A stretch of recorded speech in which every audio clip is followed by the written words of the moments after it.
With the rapid use of technology and social media, it's quite easy to get wrapped up in other people's lives and feeling like you're left out and you're comparing yourself to other people and how they might be living. So we decided to watch Ratatouille, and there's a lot of imposter syndrome inside of it. Remy is a perfect example of this. Just from the very beginning, he stands out from his colony, right? He's able to have a crazy sense of smell and he knows everything about food. And meanwhile, he's a rat. He really doesn't fit in with the rest of his family. I mean, even when he's controlling Linguini and everything like that, later down the line, he's feeling good about himself, but then he realizes maybe I'm not good enough. It's those initial like ideas that are brought to light like immediately, and then you even have the subconscious. You get Gusteau or whatever as his conscious, and always just like it's clearly there within him. Like he has the ideas, he just can't seem to get around it, and the ability to sort of like become that the self he wants to be, the person he wants to be. Right? He's always trapped. Even though he knows he has the skills, he knows he's good enough. He's proven it in the kitchen multiple times, but it's really just getting over that voice in your head. It's like, no, you're not good enough. You can't do this. That's what Remy basically has to go through the whole movie. Yeah, and then on top of that, it's basically not just that, but people telling him, you can't do it because you're a rat. And then Linguini being like, you can't do this without me, and Remy being like, you can't do this without me either. It's a whole mix of both. They need each other in a lot of ways, but like they both have the exact same issues where he takes on this role of the son of the former head chef, the biggest name in Paris, and having to live up to that, and he just doesn't know if he can do it. But yeah, you start to see this sort of confidence grow in Linguini. You sort of see, okay, he's capable, he can do it, he has confidence, and then it just sort of shatters. The second he gets rid of Remy, he goes up to give the speech to all the other cooks, and it's like, okay, no, I don't have this. I really don't know what I'm doing here. Yeah, but he definitely does. I mean, he's done it multiple times, and it comes to the point where he does it blindfolded. And it's not just because of Remy either. He's like, it's just his natural hand movements, right? It's muscle memory.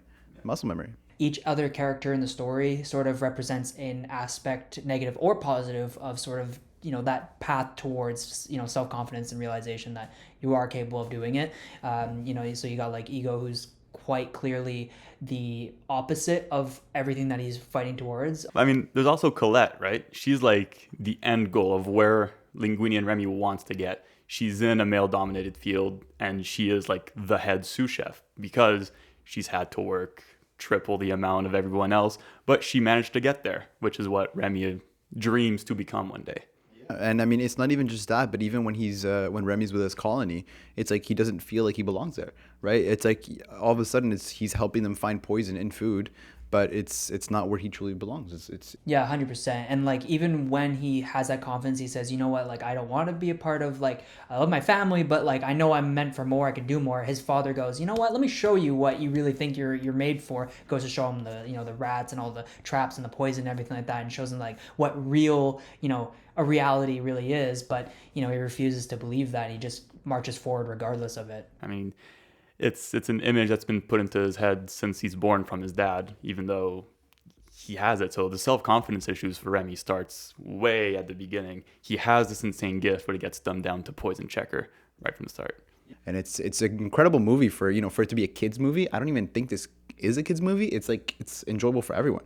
It's such a crazy thing for such a deep like imposter syndrome to be deep inside like a kids movie, right? Like Ratatouille.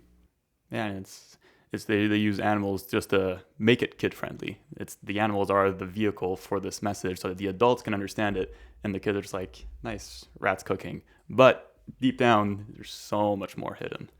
All right, so we're going to leave it there for today. As always, we appreciate you all. Subscribe for new, leave a like, and comment down below what you thought of this movie. I mean, did you get anything out of it? Did you already realize these themes? That'd be amazing to hear from you guys. And go check out the other videos on the channel. We have lots of really great content out there as well. So we'll see you guys soon, and